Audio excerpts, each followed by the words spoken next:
Hello and welcome to What the Faux Travel Podcast with Nick and Amy. This is a mini episode about Dia de los Muertos, Day of the Dead Festival.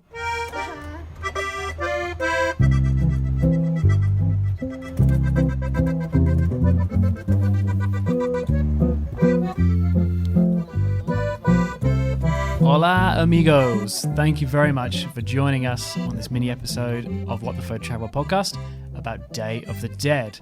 Now, this is a Mexican holiday, for those that don't know, celebrated throughout the whole country, but in particular, central and southern regions on the 1st and 2nd of November. The festival is about family and friends gathering to pray for and remember friends and family members who have died, and helping to support their spiritual journey. In Mexican culture, death is viewed as a natural part of the human cycle.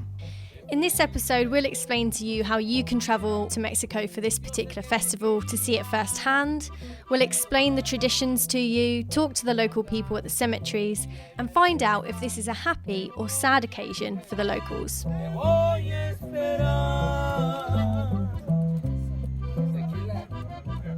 We kicked off our Day of the Dead tour with Tecpan Tours in the heart of Mexico City. We were standing in the middle of Templo Mayor ruins, surrounded by ash-coloured Aztec stone, pyramids, symbols and statues that tower above us. The temple is thought to be on the exact spot where the Aztecs saw their symbolic eagle perching on a cactus with a snake in its beak, the image you'll see on Mexico's flag today. In Aztec belief, this was literally the centre of the universe. So to understand why death is such an important part of Mexican culture, we need to go back. We will travel in the past and we will think like them. They are very, very, very religious.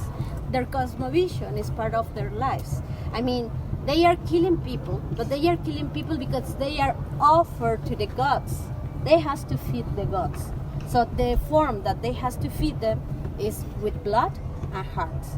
Our guide, Dina Puga, goes on to explain that being sacrificed was a great honour, and only the best in society were chosen for this. It was an honor. It was like in the Japanese culture. I mean, if you will sacrifice something, you will sacrifice the best. The gods, they want to eat the best person of the best people.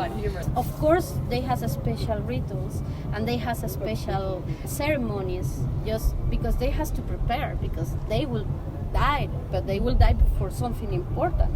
Imagine if you don't feed the gods, that gods will be mad with you, and if it's not sun, the life is not possible.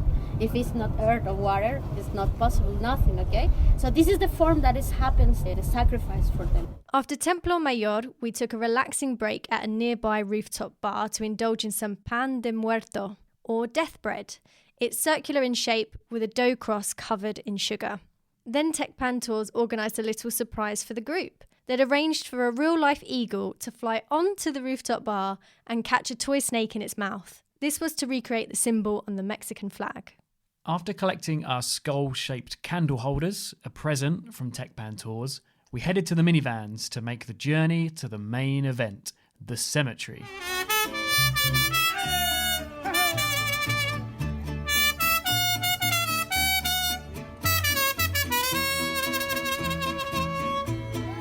We were taken on a 45-minute journey to the south of Mexico City, to Jilotepec Cemetery.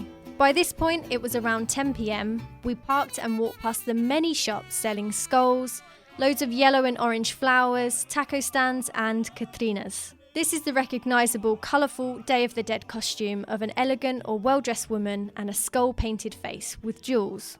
It definitely didn't feel like we were walking into a cemetery. The atmosphere was buzzing, we could hear music in the background. It was as if we were walking into a music festival.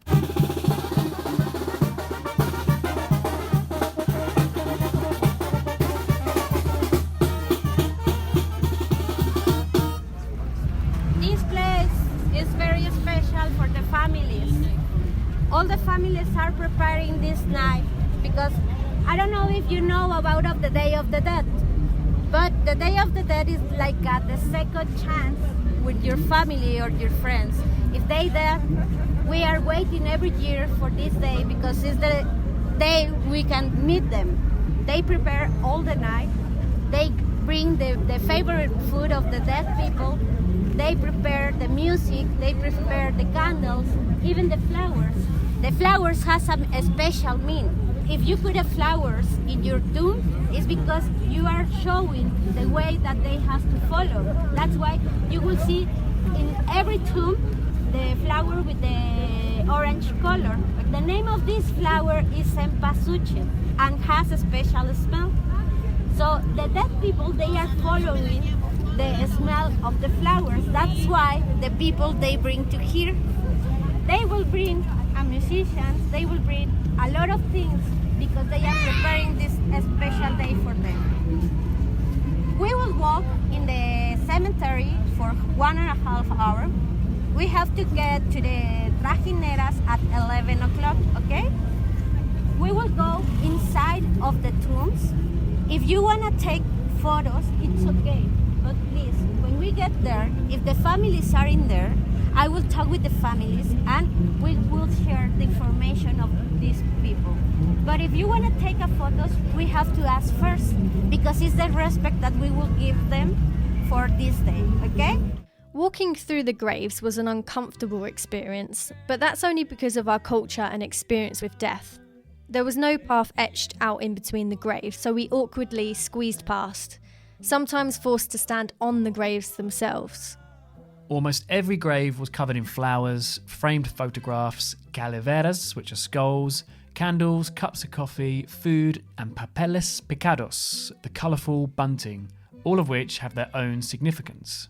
Our tour guide Dina bravely approached a lady sitting by herself at a grave. She kindly agreed to talk to the whole group. Desde el 16 que murió mi mamá. She is Lucia. She is in here because her mother and her brother stay in here. This is the 3rd year that she comes to the cemetery and she spent all the... ¿Qué pasa toda la noche aquí?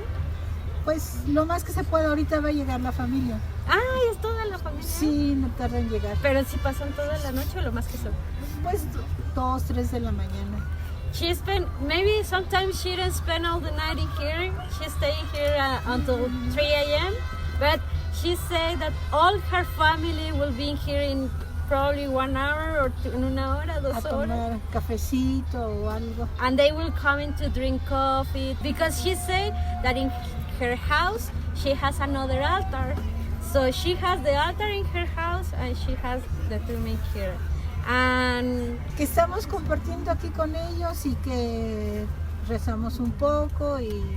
she said that they spending here some the time because they want to share. They pray, cantan, traen música. Sí. They sing, they bring music. She is very happy because we are in here because she said that she likes that we are in here because she wants to share the traditions. And I don't know if you wanna ask something or... Does she think that the Day of the Dead, is this a happy time or a sad time? Felices porque sentimos que ellos están con nosotros. She is happy because it's like the second chance. Did you remember that I said that it's like you will see them again? I mean, you have one day at the year that you can see them, and this is very, for me, it's important because the people that you like or you want with you, they spend the night with you. Muchas gracias. Muchas gracias.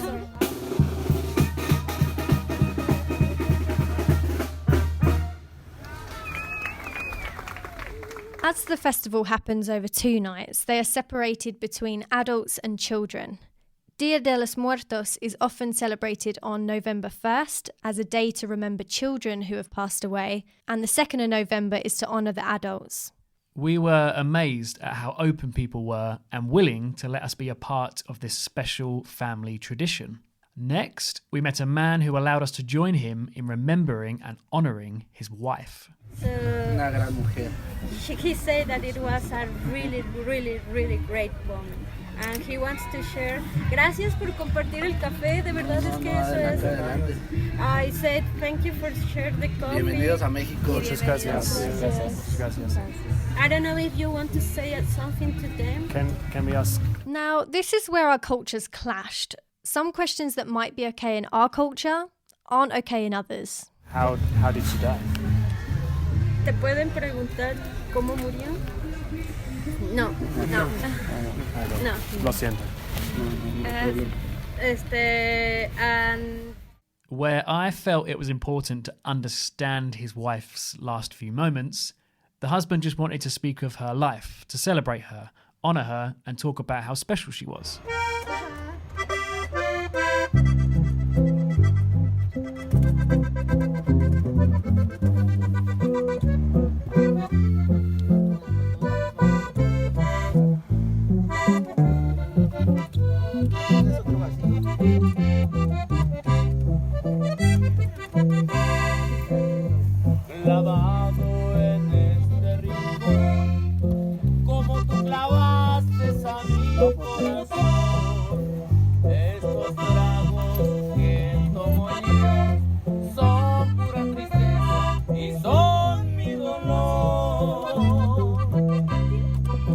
Walking around, we noticed alongside the yellow and orange flowers were orange monarch butterflies. We wondered what significance they have to Day of the Dead.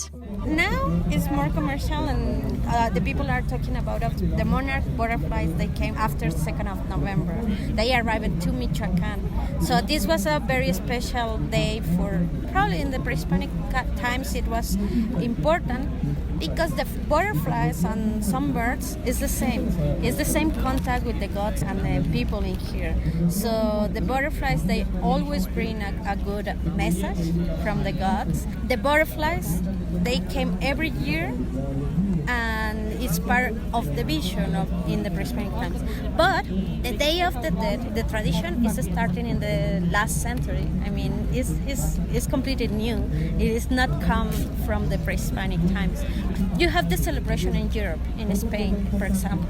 The people, they spend the night in the cemeteries, and they have the saint of the Day of the Saints. So remember that we are the mix of the culture from Spain. So that culture and the Mexican one now is the fusion, and we have the fusion, and now we are together, and we have the celebration of the Day of the Dead. That's right. Monarch butterflies play a role in Day of the Dead because they are believed to hold the spirits of the departed. As Dina was saying, this belief stems from the fact that the first monarchs arrive in Mexico for the winter each autumn on November the 1st, which coincides with Day of the Dead.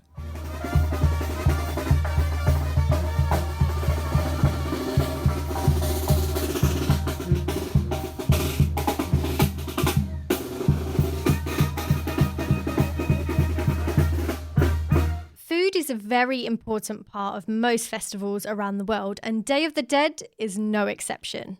We met a very energetic and happy group of women who were sat around a grave chatting, laughing and drinking tequila. Just us being there seemed to get them very excited. She said that tomorrow all the family will be together in her home. ¿Nosotros también? Sí, también. Están invitados. That was a woman inviting a whole group of 15 tourists to eat at her home. A perfect example of Mexican hospitality. In her house, he made all the food that they like the most traditional food, like a mole, pipián, Tamales, and calabaza, calabaza, pan, pastel de calabaza, cake, pumpkin cake.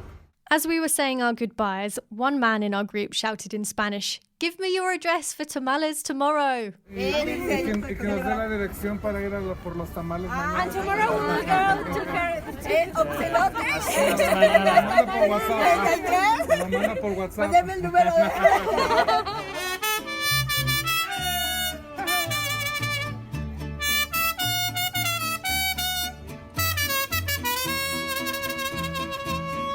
The rest of our Day of the Dead celebrations for that day was spent floating down the canals of Mexico City on a traditional trajinera boat. They are flat-bottom boats similar to gondolas, painted in a range of bright Mexican colours. Think of a boat traffic jam in Venice at 2 a.m. with tequila, and you've got it.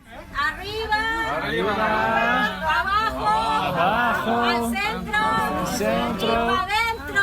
y para adentro.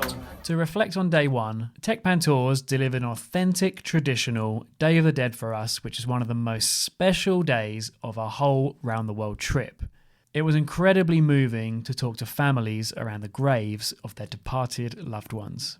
The happy, vibrant mood was so unexpected for us. After all, this is a festival about death, something that we're very uncomfortable with in our culture. It genuinely has made me feel more at peace with the prospect of death.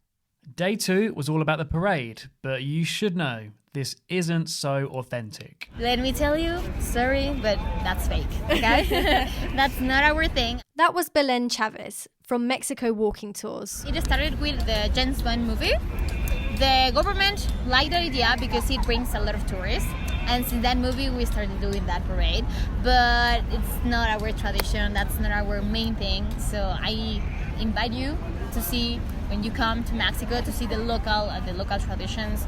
And you're going to see that it's a completely different experience because it's more a spiritual way. Authentic or not, the parade looked amazing and we wanted to be part of it. To do that, we got well into the spirit by buying some black clothes, a flower headdress for Amy, and a Mexican sombrero for me. We had skulls painted on our faces by a lady offering this service for 100 pesos, that's around 4 Great British pounds, and that was done at the hostel Casa Pepe. There were also many people painting faces on the streets. The roads were full of thousands of spectators, including people watching from balconies and rooftop bars. The parade consisted of dancers, singers, and giant floats. There were skeletons and Catrinas, Aztec tribes, and alebrijes, which are mythical animals. All of these characters told the story of Mexico, starting with the ancient civilizations. Colour and music were attacking the senses from all angles. Despite the cold, wet November weather, everyone was here to party. If Day of the Dead Festival sounds like something you would like to do, then we have a little bit of advice for you. Make sure you get to the parade early. It starts at 1 o'clock, but we would recommend getting there at 12 to get a good space. The parade finishes in the city centre, the Zocalo, so if you get a little bit lost, then that's the place to head to. Our time here in Mexico City has been fascinating. Learning about a different and unique way to celebrate and look at death has opened our minds and changed our opinion on this subject. But what do you think? Has it changed yours?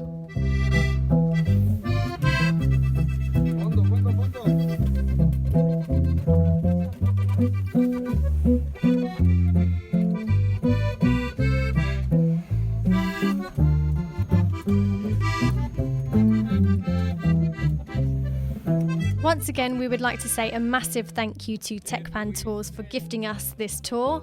It's allowed us to show you an authentic Mexican experience.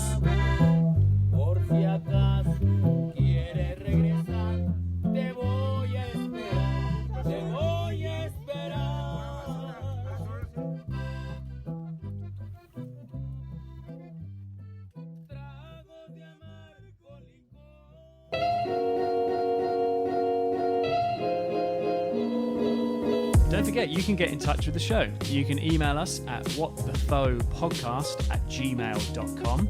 We are also on all the social medias, Facebook, Instagram and Twitter, and we are also on Patreon. For more information on all those things, you can go to our website at www.whatthefopodcast.com.